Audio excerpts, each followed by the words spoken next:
సభాధ్యక్షులు ఈనాటి ఈ సమావేశానికి మా టీపీఎఫ్ అధ్యక్షులు మోహన్ రెడ్డి గారికి, అదేవిధంగా మేము పిలువంగానే మాకు ఎంతో వారి అమూల్యమైన టైం ఇచ్చి ఈ కార్యక్రమాన్ని మా రైతులను అందరినీ ఉత్తేజపరిచి దిగ్విజయంగా ఈ కార్యక్రమాన్ని ముందుకు నడుపుతున్న గౌరవనీయులు పెద్దలు ఈ స్థానిక శాసనసభ్యులు అన్న మల్రెడ్డి రంగారెడ్డి గారికి, అదేవిధంగా roads and buildings chairman Rama Reddy అన్న గారికి, అదేవిధంగా పెద్దలు నారాయణ రెడ్డి గారికి, అదేవిధంగా సుబ్బరాజు గారికి, సుధాకర్ గారికి,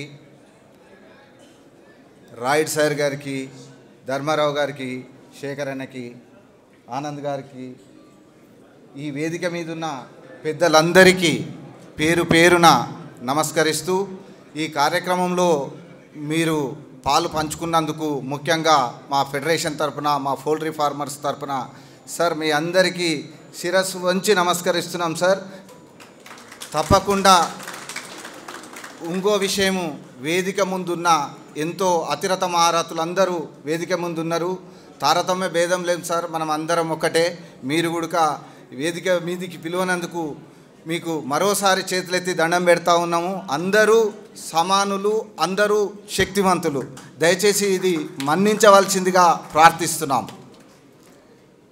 ఇండస్ట్రీ గురించి పెద్దలు మోహన్ రెడ్డి గారు మీకు అన్ని విషయాలు చెప్పిండ్రు. ముఖ్యంగా 2 విషయాలతోటే క్లోజ్ చేయాలనుకుంటున్నాము. మాకు ఈరోజు మా అతిథి గతంలో పౌల్ట్రీ ఫార్మర్ కావడము మా అదృష్టంగా భావిస్తున్నాము. ఎందుకంటే వారికి ఈ కోళ్ళ పరిశ్రమలో ఉన్న సమస్యలన్నీ తెలుసు, మనకన్నా బాగా తెలుసు. మనకన్నా కష్టకాలంలో వాళ్ళు పౌల్ట్రీ చేసిండ్రు. మనం టెక్నాలజీ పెరిగిన తర్వాత, ఇండస్ట్రీలో ఎంతో డెవలప్ వచ్చిన తర్వాత మనం పౌల్ట్రీ చేశాం. కానీ వారు 40 ఏండ్ల కిందనే పౌల్ట్రీ చేసిండ్రు కాబట్టి ఆ పౌల్ట్రీలో ఉన్న సాధక బాధకాలన్నీ వారికి తెలుసు. వారికి 2-3 సార్. మా తాన ముఖ్యంగా ఉన్నది ఇప్పుడు గతంలో 2021లో మాకు పవర్ సబ్సిడీ ఇచ్చారు సార్. ఆ జీవో కూడా అక్కడే ఉంది. మీరు సద్హృదయంతో కరెక్ట్ ఎలక్ట్రికల్ సబ్సిడీ కోసం మీరు ప్రయత్నించాలి సార్. మా రిప్రజెంటేటివ్ మీరే సార్. దయచేసి అది తప్పకుండా మాకు నిర్వర్తించాలి సార్. అదే మన పక్కనున్న రాష్ట్రం ఆంధ్రప్రదేశ్లో ఈ ఓఆర్ఆర్ RRR అని పెట్టి ఇప్పుడు RRR అవతల 6 కిలోమీటర్ల డిస్టెన్స్లో కూడా HMDA పరిధిలోకి తెచ్చారు సార్. దానితోటి అందరి ఫార్మర్స్కు ఒక షెడ్ కట్టుకుందామంటే, చిన్న లోన్ కోదామంటే చాలా ఇబ్బందికరం ఉన్నది సార్. మేము ఫేస్ చేస్తున్న ఇష్యూ. దయచేసి పక్క రాష్ట్రం అదంతా ఎగ్జంప్షన్ చేసింది సార్. మీరు కూడా మా తరఫున మీరే ప్రతినిధి అయి ప్రభుత్వానికి విన్నవించి ఈ 2 కోరికలు తీర్చవలసిందిగా మీకు ఈ సభ తరపున, మా పౌల్ట్రీ ఫార్మర్స్ తరపున మీకు విన్నవించుకుంటున్నాం సార్.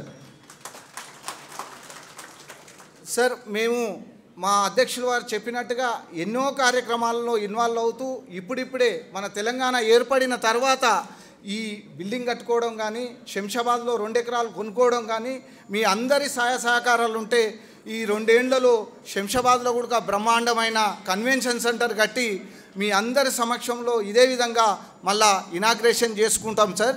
తప్పకుండా దేశంలో మనము 3వ స్థానం 2వ స్థానంలో పోటీ పడుతూ ఉంటాం సార్. తమిళనాడు మన స్టేట్ 2 డివైడ్ అయిన తర్వాత, ఆంధ్రప్రదేశ్ మన డివైడ్ అయిన తర్వాత తమిళనాడు మొదటి స్థానానికి వచ్చింది. అదేవిధంగా ఆంధ్రప్రదేశ్ 2వ స్థానంలో ఉంది. మనం ఇప్పుడు 3వ స్థానంలో ఉంది సార్.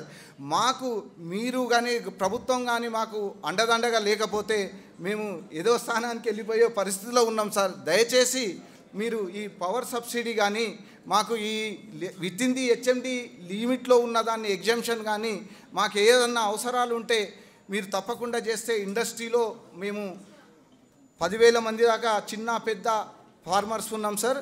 అందులో ప్రతి రైతు పండించిన బై ప్రోడక్ట్ మొత్తం పౌల్ట్రీ యూజ్ చేస్తుంది. ఆ బై ప్రోడక్ట్ తోటే రైతుకు కూడా చేతనిస్తున్నాం సార్.